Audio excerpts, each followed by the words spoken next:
I never thought helping a stranger on a stormy night would lead me to the love of my life and to the biggest secret anyone could hide from me.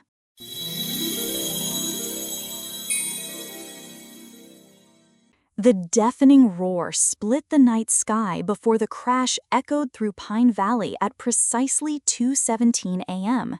Luna Morrison rushed outside her small roadside diner, the only business still open on Highway 89 after midnight.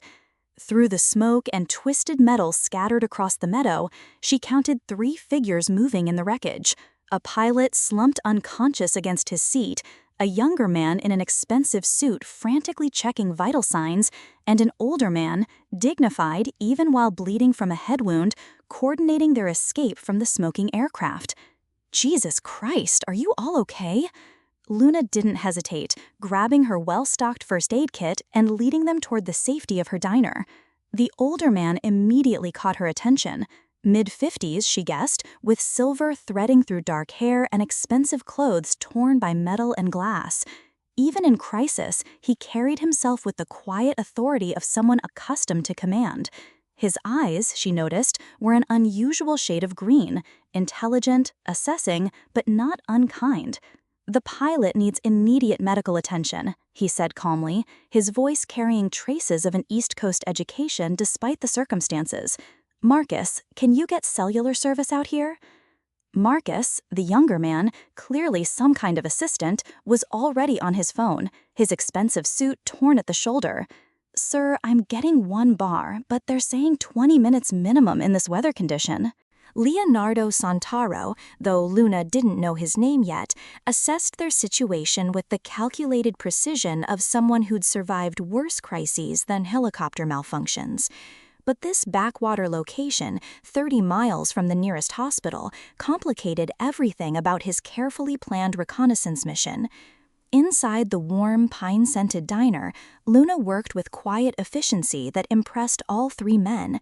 She cleaned wounds without flinching, served hot coffee in ceramic mugs, and made everyone comfortable while they waited for paramedics, all without asking intrusive questions or demanding explanations for their presence in her isolated valley. "I'm Luna," she said simply, checking the butterfly bandage on his forehead with gentle fingers. "Luna Morrison. And you don't have to tell me anything you don't want to. I figure everyone's got their reasons for being places." "Leonardo Santaro, Leo, and this is Marcus Chen, my assistant." He studied her face carefully, something hauntingly familiar in the curve of her smile, the way she moved with unconscious grace, but he couldn't quite place the connection. "We genuinely appreciate your help. Not everyone would open their doors to strangers at this hour, especially strangers who fall out of the sky." "My grandmother always said that helping others is how we honor all the kindness we've received in our own lives," Luna replied, refilling his coffee without being asked. "Besides, storms like this one, nobody should have to face them alone. That's just basic human decency." The sincerity in her voice struck Leonardo with unexpected force. In his world of carefully calculated interactions and transparently transactional relationships, genuine kindness without agenda had become increasingly rare.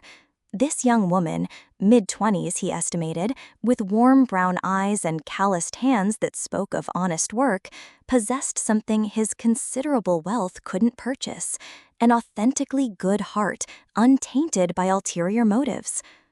When the ambulances finally arrived 45 minutes later, followed by police cars, fire trucks, and a growing crowd of curious locals drawn by the commotion and flashing lights, Leonardo realized his carefully planned mission for discretion had just evaporated completely. His quiet investigation into Elena Morea's whereabouts was about to become very public indeed. Leonardo Santaro owned a multinational empire spanning 3 continents, with assets that could fund small countries and influence that reached into the highest levels of government and finance. But he'd never forgotten Elena Morea, the woman who'd fundamentally shaped his understanding of love 40 years ago. They'd met when he was 25 and she was 23, both young, idealistic, and completely unprepared for the opposition their relationship would face. His family's calculated cruelty had torn them apart, forcing him into a strategic marriage with Victoria Caldwell that lasted 20 miserable years until her death from cancer 5 years ago. The marriage had been successful by every external measure, combining two fortunes, producing the expected social connections, maintaining appropriate appearances, but it had been emotionally barren, leaving Leonardo with wealth beyond measure and a heart that had never healed from losing Elena. Now, finally free and powerful enough to ignore social expectations, he'd spent 2 years gathering courage to find Elena and apologize for the young man's choices that had cost them both so much happiness. Private investigators had tracked her to Pine Valley, but their information stopped abruptly 2 years ago. The helicopter reconnaissance was supposed to be subtle, a quiet arrival to assess the situation before making direct contact with the woman who'd haunted his dreams for 4 decades. The crash had destroyed any hope of subtlety and left him stranded in exactly the place he'd hoped to investigate discreetly. Luna Morrison lived entirely in the shadow of loss and responsibility that had aged her beyond her 26 years. Raised by her grandmother Elena after her parents died in a horrific car accident when she was 8, she'd learned early that life was both precious and fragile, that security was an illusion, and that the people you loved could disappear without warning. Elena had died 2 years ago, after a brief but aggressive battle with cancer, leaving Luna, the Pine Valley diner, and enough accumulated debt to keep her working double shifts just to avoid foreclosure. The diner had been Elena's dream, her way of serving a community she loved, but it had never been particularly profitable. Luna kept it running partly from sentiment, partly from stubborn determination, and partly because she had nowhere else to go and no other marketable skills. She'd noticed details about the crash survivors that didn't quite add up. Leonardo's custom-tailored clothes that probably cost more than she made in 6 months, Marcus's professional deference that suggested a significant power dynamic, the way they spoke in careful half-sentences about the situation back home and managing the crisis. But Luna had learned early not to pry into other people's business. Everyone had secrets, and most of those secrets were none of her concern. The next morning brought complications that neither Leonardo nor Luna had anticipated. Local news crews arrived within hours, drawn by reports of a mystery helicopter crash involving wealthy passengers from the East Coast. Police Detective Sarah Chen, no relation to Marcus, needed detailed statements for her official report. Federal crash investigators required comprehensive accounts of the incident. Hospital administrators wanted insurance information and next-of-kin contacts for their liability files. Leonardo faced an impossible dilemma, explaining his presence in Pine Valley without revealing his true purpose. "I'm exploring potential investment opportunities in rural tourism development," he told the assembled officials, technically true given his business interests, but completely misleading about his actual motivations. The explanation satisfied the authorities, but created new problems. Word spread quickly through the valley's tight-knit community that a billionaire was scouting locations for some kind of development project. Local business owners began approaching him with proposals. Town council members requested meetings to discuss tax implications and zoning concerns. Environmental groups organized to oppose whatever massive resort or casino they assumed he was planning. Luna found herself unexpectedly protective of her mysterious patients when reporters tried to question her about the billionaire who crashed near her diner. She deflected smoothly, with a natural skill for misdirection that impressed Leonardo. "They were just people who needed help," she told the news crews. "That's all I know, and that's all that matters."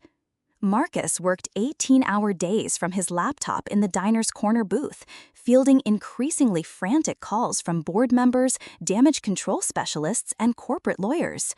The crash would make financial news within hours. Leonardo's numerous enemies would smell opportunity in any perceived weakness or distraction from business affairs. "Sir, we really should return to the city immediately," Marcus urged on the second day. Let the legal team handle the investigation remotely.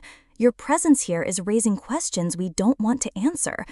But Leonardo surprised everyone, including himself. "I think we'll stay a few more days, Marcus. I want to ensure everything's handled properly here, that we're good neighbors during this process." What he didn't say, couldn't say, was that something about this place and this woman made him reluctant to leave. Not attraction, not yet, but a sense of unfinished business that had nothing to do with Elena and everything to do with the waitress who'd shown him uncomplicated kindness without agenda or expectation of reward. Leonardo Santoro spent 5 days in Luna's diner, officially waiting for insurance adjusters and federal crash investigators to complete their comprehensive investigation. The pilot, whose name was David Kowalski, recovered quickly from his concussion and was cleared to return home to his family in Albany. Marcus handled the endless business crises remotely, typing furiously on his laptop and taking hushed phone calls about stock prices and hostile takeover attempts.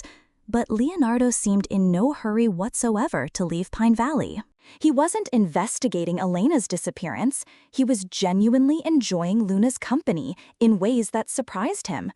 She was intelligent without pretension, funny without trying too hard to be entertaining, and refreshingly direct in a world where people usually told him exactly what they thought he wanted to hear. She treated him like a regular customer who happened to drink more coffee than most, not like a billionaire whose goodwill could change her life. "You know you don't have to keep buying coffee every 20 minutes just to justify sitting in that booth," Luna said on the 4th afternoon, refilling his cup for what had to be the 15th time that day. "The coffee's excellent," he replied with the slight smile that was becoming familiar to the diner's regular customers. "It's instant coffee from a can that costs $3 at the grocery store. You're being polite, which I appreciate, but we both know you've had better coffee." "Maybe I like the company more than the coffee." It was the first truly personal thing he'd said, and Luna felt something subtle shift in the atmosphere between them. Not the dramatic passion of romance novels, but something warmer and more substantial, genuine affection growing gradually between two people who were slowly becoming friends despite their vastly different circumstances. That evening, after the diner officially closed at 9 o'clock, Luna found Leonardo still at his usual corner booth, working on his laptop while Marcus handled calls in their SUV outside. "We're closed," she said, but not unkindly, more like someone stating an obvious fact. "I know, I was wondering, would you like to take a walk? The storm finally passed completely, and the stars are incredible out here, nothing like the city." They walked along the quiet highway, talking about everything except the obvious questions hanging between them like unspoken challenges. He spoke carefully about his business, international consulting and investment management, while she shared stories about growing up with Elena, about dreams deferred but not entirely abandoned, about the strange satisfaction of serving coffee to truck drivers and tourists who needed a moment of genuine human connection. "Your grandmother sounds like she was an extraordinary woman," Leonardo said, and something in his voice made Luna glance at him with sudden sharpness. She was. Strong, kind, funny. She had this way of making everyone feel welcome and important. Did I mention her name before? A pause that lasted just a heartbeat too long. "You might have. Elena, right?" Luna stopped walking, her shoes crunching on loose gravel. "I never told you her name." The moment stretched between them, loaded with implications that neither was ready to explore fully. Leonardo faced a choice that would determine everything that followed: lie more skillfully and maintain his cover, or begin the dangerous process of telling this woman the truth about why he'd really come to Pine Valley. "Luna, there's something I need to tell you about why I'm really here." Before Leonardo could continue with his confession, Marcus appeared from the shadows of the tree line, his face tight with barely controlled panic. "Sir, I'm sorry to interrupt, but we have a serious problem. The story's gone national. CNN is running footage of the crash site. Your competitor Harrison is already making moves with the board, claiming the crash proves you're mentally unstable and unfit for corporate leadership." The spell that had been building between Luna and Leonardo broke abruptly. Luna stepped back, suddenly aware of how little she actually knew about this man, whose presence had begun to feel so natural and comfortable in her carefully ordered life. "I should let you handle your business," she said quietly, her voice carefully neutral. "And I should get some sleep. Early shift tomorrow." "Luna, wait." But she was already walking away, leaving Leonardo standing in the starlight with the uncomfortable realization that his two separate worlds were about to collide in ways he couldn't control or predict. The next morning, Luna found an envelope on the diner's front counter, $5,000 in crisp hundreds, and a handwritten note on expensive stationery. "Thank you for everything. Had to leave unexpectedly for business emergency. Will explain everything when I return. L." She stared at the money, anger and hurt warring in her chest. Was this payment for services rendered? Charity from a rich man who felt sorry for the poor waitress? Or something else entirely that she couldn't quite identify? Marcus had convinced Leonardo that returning to New York was absolutely essential. Emergency board meetings couldn't be postponed, major investors were demanding explanations, and staying longer would only fuel more speculation about his mental stability and fitness for leadership. The corporate vultures were circling, and absence from the battlefield would be interpreted as weakness. But as the replacement helicopter lifted off from the meadow where they'd crashed 5 days earlier, Leonardo found himself making a promise he wasn't entirely sure he could keep. He would come back to Pine Valley, not for Elena's memory, but for Luna herself. What he didn't know was that Luna had kept the money, not out of greed or desperation, but because $5,000 was exactly what she needed to make her quarterly mortgage payment and save the diner from foreclosure. And her practical acceptance of his help had started something in her heart that she wasn't ready to name or examine closely. Leonardo returned to Pine Valley exactly 3 weeks later, not in a helicopter or limousine, but driving a simple black rental sedan that wouldn't attract attention from curious locals or lurking reporters. He found Luna working the busy lunch shift, her greeting polite but noticeably guarded. "You came back," she said, automatically refilling coffee for the construction workers at table 6.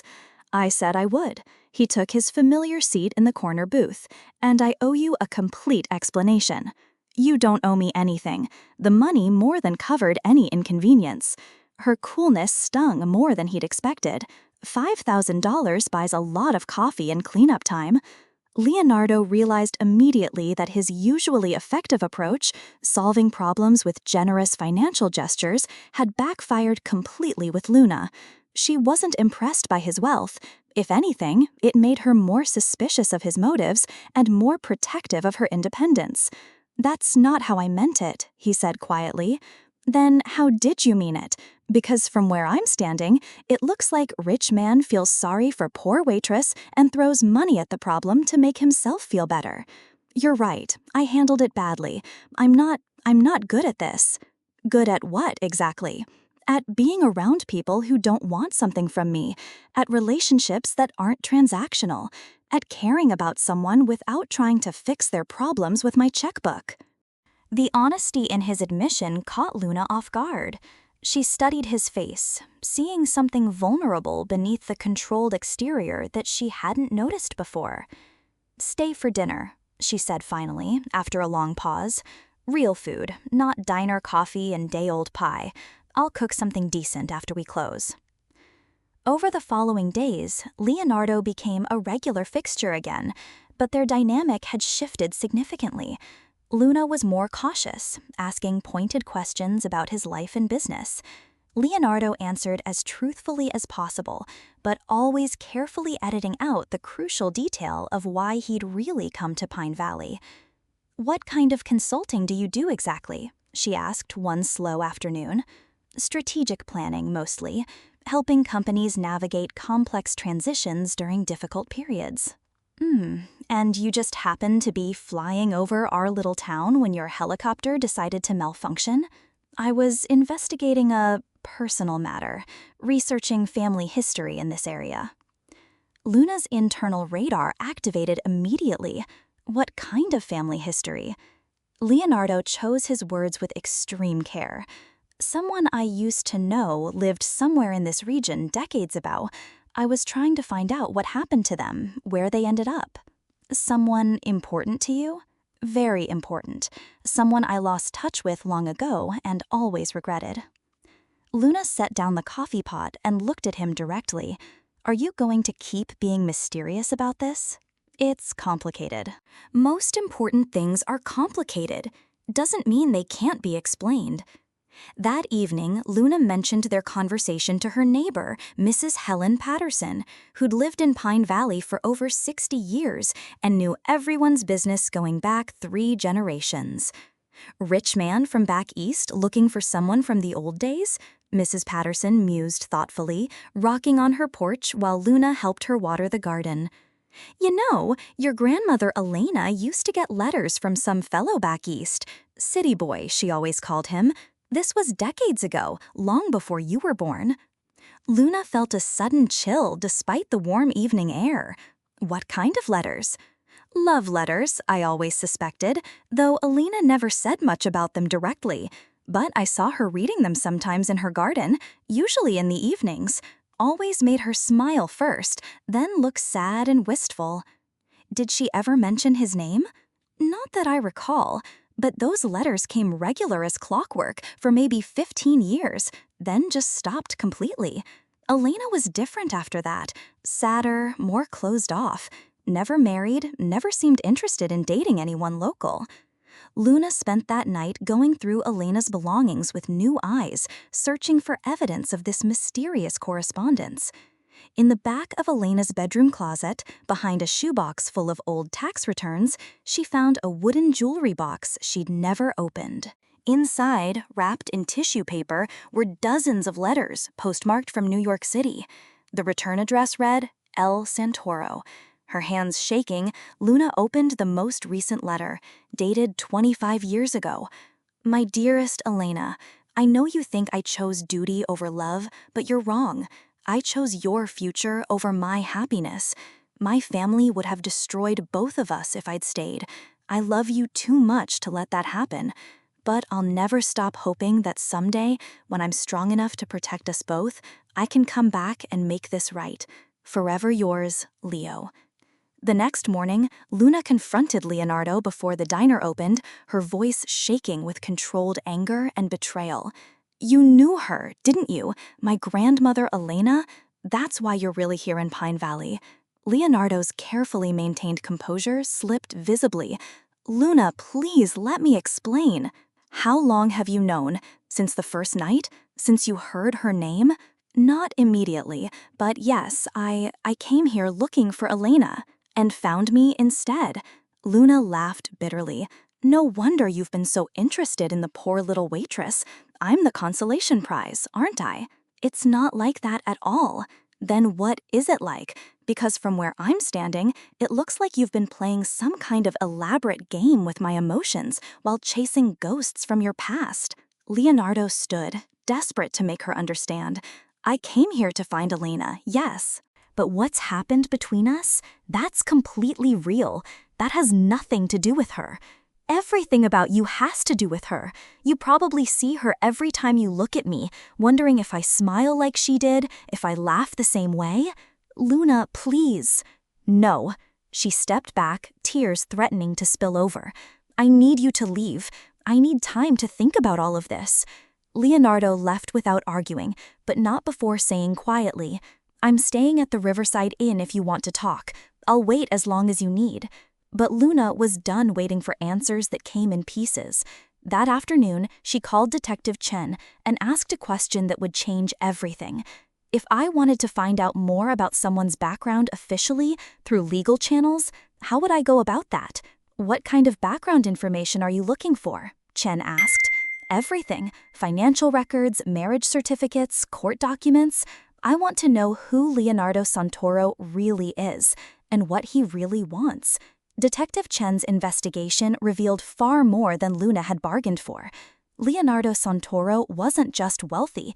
He was powerful enough to influence international markets, politically connected enough to have enemies in multiple countries, and wealthy enough to make her grandmother's old letters seem very significant indeed.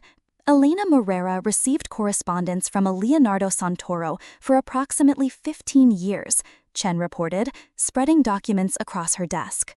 The letters stopped about 25 years ago, right around the time he married Victoria Caldwell. Big society wedding, all over the financial papers and social magazines. Luna felt physically sick. He was married when he was writing love letters to my grandmother? Looks like it. But here's the interesting part. The marriage lasted 20 years, but public records suggest it was complicated. Separate residences for the last decade, very discreet divorce proceedings that were never finalized because Mrs. Santoro died of cancer 5 years ago. And he never contacted Elena again after his marriage? Not that we can find in any official records. Until now. Luna stared at the police report, feeling like everything she'd believed about Leonardo was crumbling. The man who'd seemed so genuine, so different from her expectations of wealthy people, had been lying about the most fundamental aspects of his character. That evening, she drove to the Riverside Inn and confronted him in the elegant lobby, her voice carrying across the space as other guests turned to stare. 25 years! You abandoned her for 25 years while you played husband to some socialite? Leonardo rose from his chair, immediately aware of other guests pulling out cell phones. Luna, not here. Let's go somewhere private. Private? Like your marriage was private? Like your letters to my grandmother were private while you built your empire on someone else's money? You don't understand the full situation. Then explain it. Explain how you could claim to love her and then disappear for a quarter century. The confrontation was recorded by multiple witnesses. Within hours, social media was buzzing with videos of the waitress who confronted the billionaire. The story would be national news by morning. In Leonardo's suite, away from cameras and curious observers, Luna unleashed years of protective fury on behalf of her grandmother. She never married, you know that. Never had a serious relationship that I knew of, just raised me and ran that diner and kept your memory alive like some pathetic romantic fool waiting for someone who'd moved on. Elena chose to let me go, Leonardo said quietly, his voice heavy with decades of regret. I wanted to fight for her, but she said it would destroy both our families, ruin both our futures. So you just accepted that? Moved on to your convenient marriage and forgot about her? I never forgot Elena, but I was young and scared, and I let other people make my choices for me. By the time I was strong enough to fight back, too many years had passed. I thought she'd moved on, built a life without me. And now you've come back to what? Collect your consolation prize? The granddaughter makes a nice substitute for the grandmother you couldn't have? Leonardo's composure finally cracked completely. Stop it. What I feel for you has nothing to do with Elena. Everything about you has to do with Elena. You've been looking at me and seeing her, probably wondering if I kiss the same way, if I laugh like she did, if I'll be as easy to abandon when things get complicated.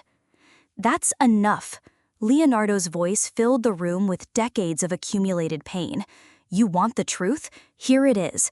I came here to find Elena so I could apologize, to tell her I'd finally become the man she deserved 40 years too late. I never expected to find her granddaughter. I never expected to care about someone new. Care about me or care about what I represent? I care about Luna Morrison, the woman who saved my life without asking for anything in return, the woman who challenges me, who isn't impressed by my money, who makes me remember what it feels like to be genuine with another human being. Luna stared at him, tears streaming down her face.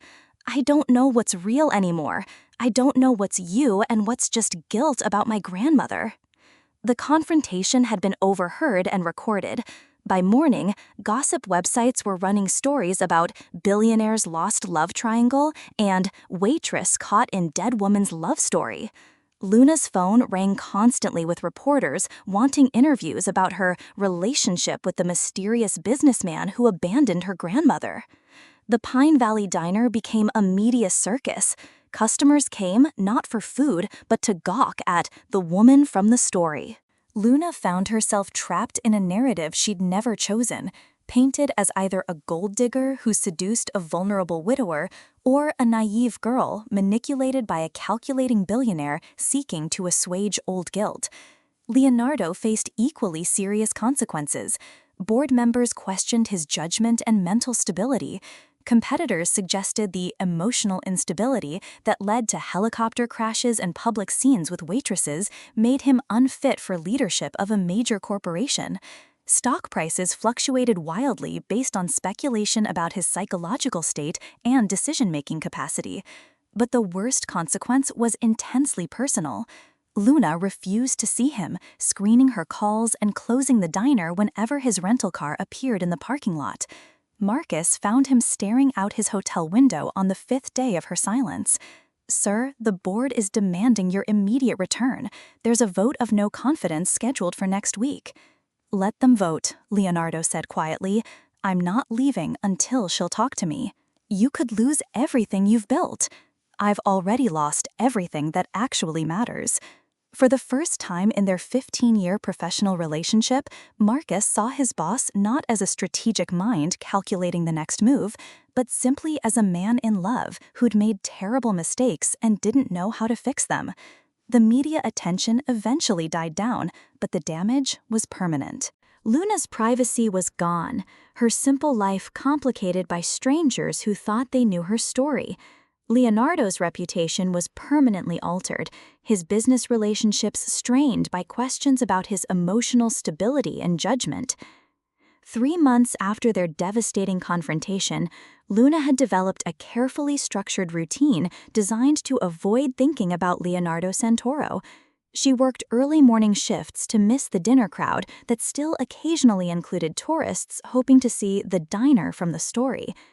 She'd hired her neighbor's teenage daughter, Jessica Patterson, to help with evening cleanup, ensuring she was never alone when expensive cars might pull into the parking lot unannounced. But avoiding Leonardo didn't mean avoiding the impact he'd had on her life. The $5,000 had indeed saved the diner from foreclosure, but more importantly, their conversations had awakened something in her that she couldn't put back to sleep. She'd started writing again, something she hadn't done since Elena died, and found herself documenting not just her own story, but her grandmother's life and the love affair that had shaped both their destinies. Going through Elena's belongings with new understanding, Luna found things she'd missed before. A jewelry box with a hidden compartment containing photographs of a young man who looked remarkably like Leonardo.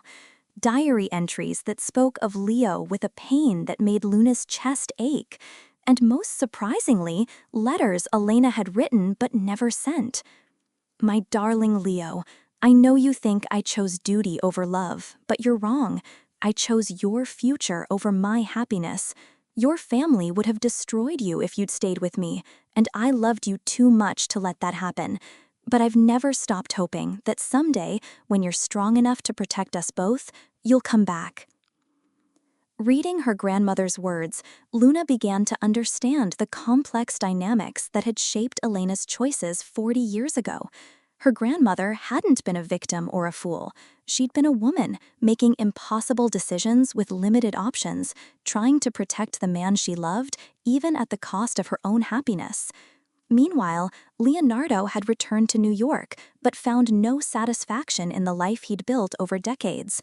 The board's vote of no confidence had failed, barely, but the experience had shown him how fragile his empire really was when his heart wasn't in the fight. More disturbing was how little he cared about its potential collapse. He'd established a scholarship fund in Elena's name, donating quietly to rural education programs across the country, but the charitable work felt hollow without Luna to share it with. He thought about her constantly, her laugh, her directness, the way she challenged him to be genuine, and realized he'd lost something irreplaceable. The call came at 2 a.m. on a Tuesday in November, Mrs. Patterson's voice shaking with age and distress. "Luna, honey, you need to come quickly. There's been a bad accident on Highway 89. Multiple vehicles. They're saying someone might not make it." Luna dressed quickly and drove to the crash site, her hands gripping the wheel as memories of another accident, another stormy night, flooded back. But this time, she was arising as a bystander, not a rescuer. The scene was chaos: twisted metal from a 3-car collision, emergency vehicles with flashing lights, and a familiar figure directing traffic away from the danger zone. Leonardo Santoro, in jeans and a work shirt, was using his helicopter pilot training to assist the emergency crews with coordination and communication. Luna? He looked up as she approached, surprise and relief crossing his face. "What are you doing here?" "Mrs. Patterson called me. She said someone might need—" Luna trailed off, realizing how this looked, her rushing to an accident scene because she thought he might be involved. "I was driving back from Denver when it happened," Leonardo explained quietly. "Family of 4 in the first car. The father's in critical condition, but the kids are stable." They worked together through the dawn hours, Luna coordinating with local emergency services, while Leonardo used his resources to arrange for the injured man's transport to a trauma center in Denver. No words were exchanged about their personal situation. The crisis had stripped away everything except their shared instinct to help others. As the ambulance pulled away and the highway was cleared, they found themselves alone in the growing daylight, exhausted and emotionally drained. "You came back," Luna said, the same words she'd spoken months ago, but with a completely different tone now. "I never really left," Leonardo replied honestly. "I've been staying in Denver, close enough to help if you needed anything, far enough away to respect your space and privacy." "For 3 months?" "For however long it takes." Luna looked at this man who'd walked away from board meetings and corporate crises to spend the night directing traffic and arranging medical care for strangers, and saw something she'd missed before. Beneath the wealth and power was someone who understood that love meant showing up, especially when it was difficult and thankless. After the highway accident, Luna couldn't shake the image of Leonardo crouched beside the injured driver, his expensive clothes forgotten as he provided first aid with steady, competent hands. The man she'd accused of being calculating and manipulative had spent the night thinking of others' welfare, not his own reputation or business interests. She'd been wrong about something fundamental. Leonardo hadn't come back to pursue her or pressure her into a relationship.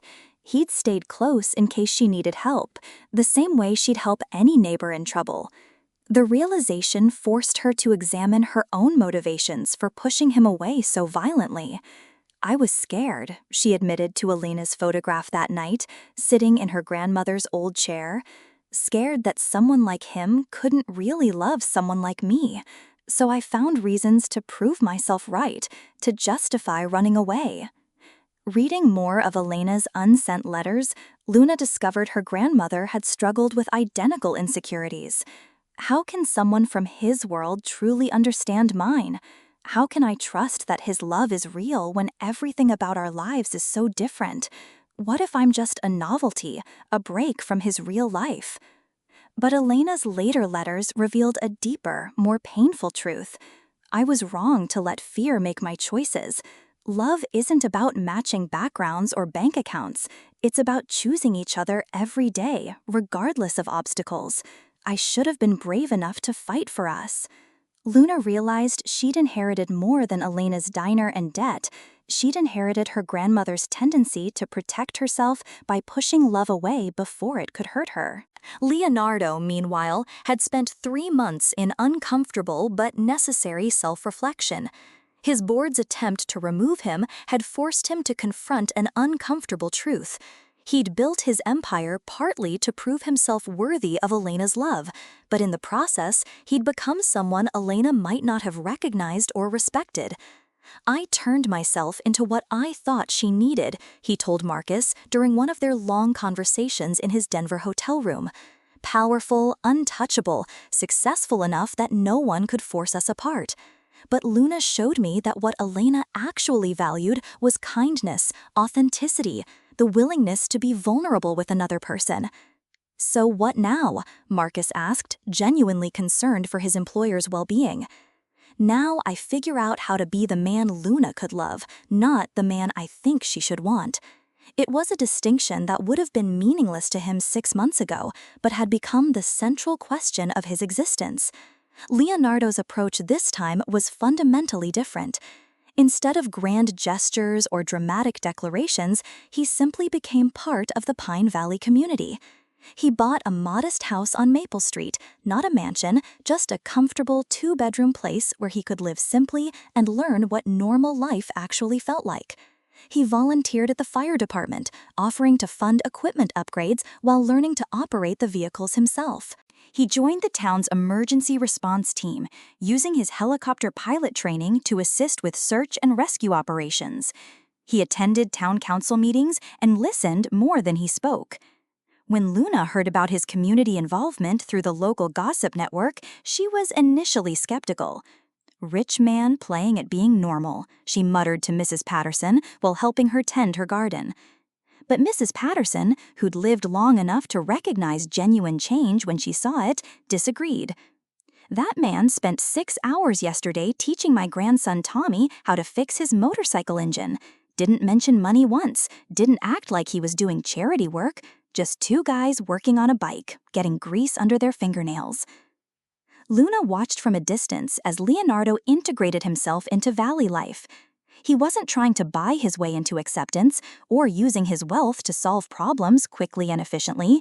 He was learning the rhythm of a place where relationships mattered more than efficiency, where trust was earned through consistency rather than contracts. The turning point came when the valley faced a crisis that money alone couldn't solve. A severe drought threatened to destroy the agricultural economy that supported half the local families. Leonardo organized a water conservation project, but instead of writing checks, he worked alongside farmers to implement solutions, his hands as dirty as anyone's by the end of each day. Luna found herself reluctantly impressed, despite her determination to remain distant.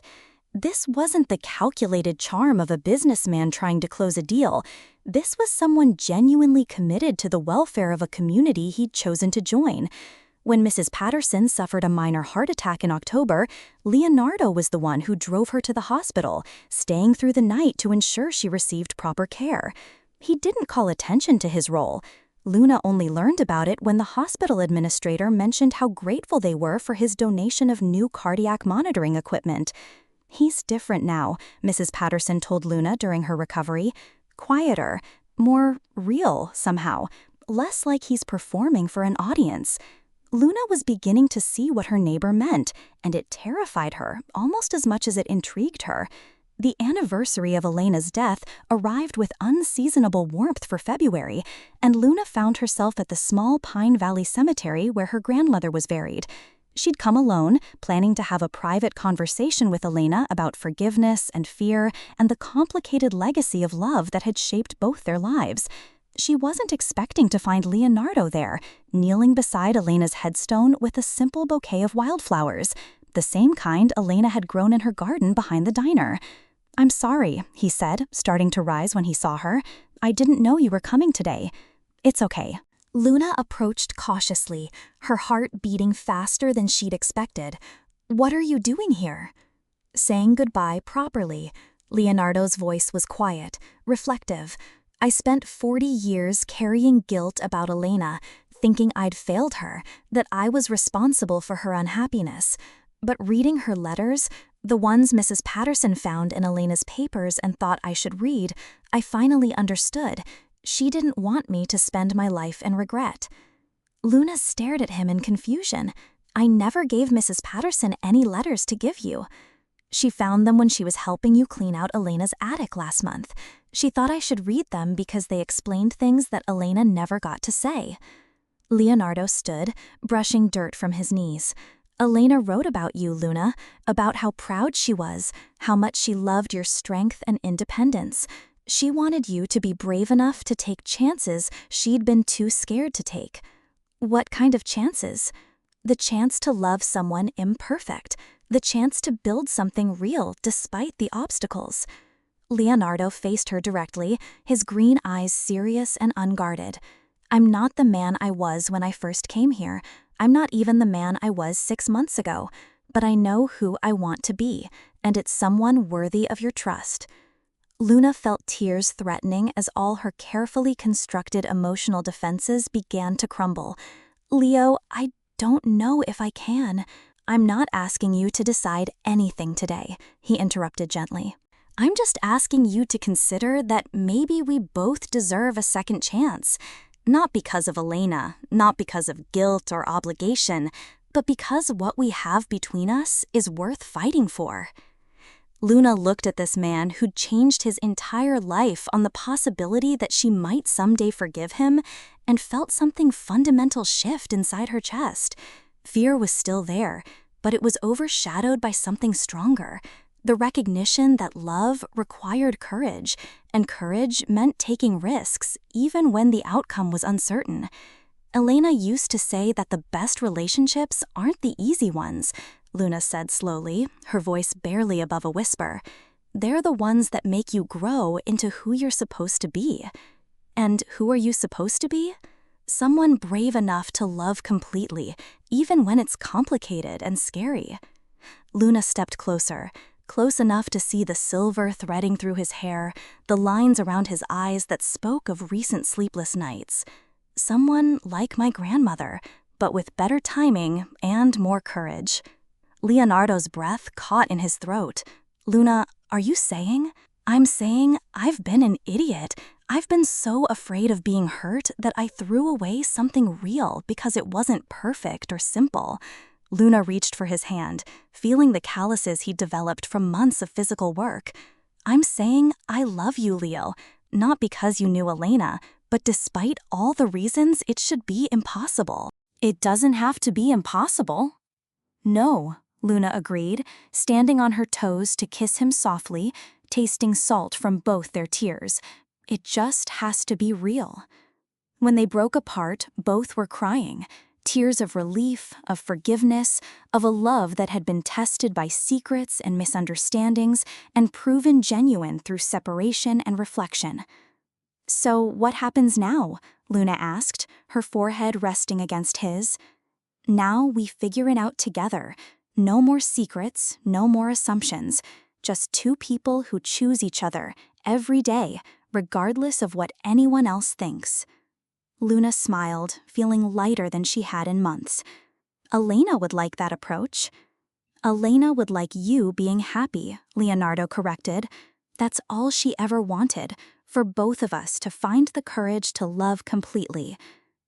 They stood together in the quiet cemetery, surrounded by the peaceful presence of those who'd loved before them, and made a silent promise to honor that legacy by choosing love over fear. 18 months later, Luna was managing not just the Pine Valley Diner, but the Elena Moreira Foundation for Rural Education, a comprehensive project she and Leonardo had developed together after months of planning and community input. The foundation provided scholarships, resources, and mentorship programs to young people in agricultural communities, ensuring they had opportunities without having to abandon their roots or families. Your grandmother would be amazed by all this, Leonardo said one evening as they reviewed scholarship applications from high school seniors across 3 states. She'd be amazed that we figured out how to work together without killing each other, Luna replied with a laugh, remembering their early foundation board meetings. Remember when you called my program proposals well-intentioned but financially naive? They were, and you called my budget projections ridiculously conservative and completely out of touch with reality. They were too, Leonardo grinned, the expression transforming his face. We're both right more often when we argue with each other than when we just agree to avoid conflict. It was true. Their relationship had settled into a pattern of productive disagreement and passionate reconciliation that kept both of them intellectually sharp and emotionally honest. Luna challenged Leonardo's tendency to solve problems with money rather than creativity. Leonardo helped Luna think strategically about long-term impact rather than just immediate needs. They'd learned to navigate the complexity of their different backgrounds without pretending the differences didn't exist or didn't matter. Leonardo still attended board meetings in New York twice a month, but he also knew how to repair the diner's temperamental freezer and manage the weekend breakfast rush. Luna had learned to speak confidently to wealthy donors and government officials, but she still worked shifts at the diner and refused to let success change her fundamental values or priorities. On a warm evening in late spring, exactly 2 years after their reconciliation in the cemetery, Leonardo proposed in the diner after closing time. No grand gestures, no expensive rings, just a simple question asked in the place where they'd first begun to understand each other's true character.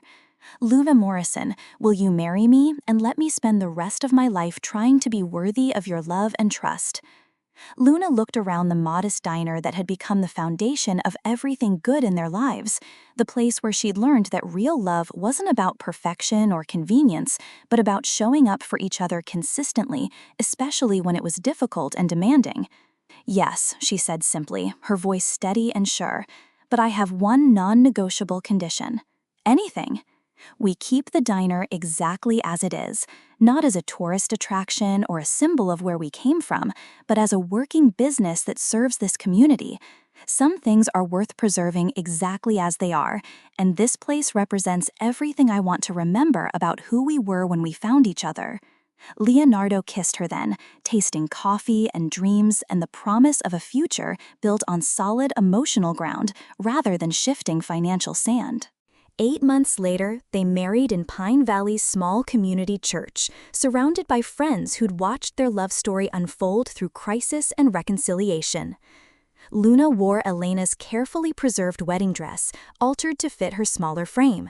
Leonardo wore a simple suit and the first genuinely peaceful expression his business associates had ever seen on his face. She was just a waitress, Luna said in her wedding speech, her voice carrying clearly through the packed church, until she learned that love isn't about being perfect for someone.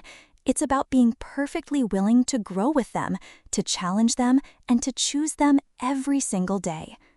The reception was held in the diner, with Mrs. Patterson's famous apple pie instead of wedding cake, and a playlist that mixed Elena's favorite songs with music that had become meaningful to Luna and Leonardo during their courtship.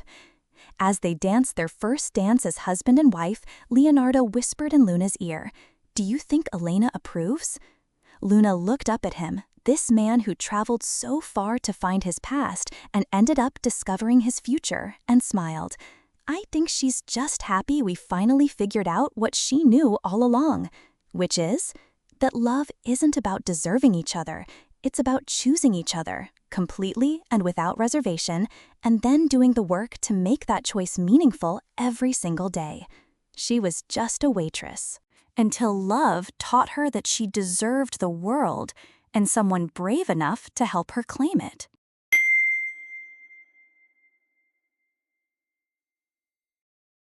Your heart knows the way. Subscribe and follow the beauty.